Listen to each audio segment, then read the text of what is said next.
Hi, this is Abid Khasmi for Desitvusa USA. We bring you news as it happens. Please press the bell icon and subscribe our channel to get the latest updates from around the world.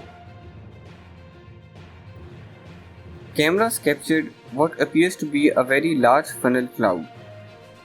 You can see a massive funnel cloud in New Jersey as remnants of Hurricane Ida moves north.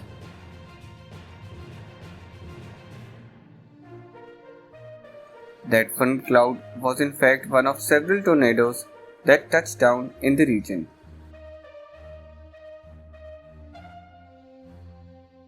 Those twisters have been referred to by the National Weather Service as large and extremely dangerous. Several tornado warnings had been issued throughout Pennsylvania, New Jersey, and even Delaware. One of the areas in New Jersey, just 30 minutes south of Philadelphia, was hit particularly hard.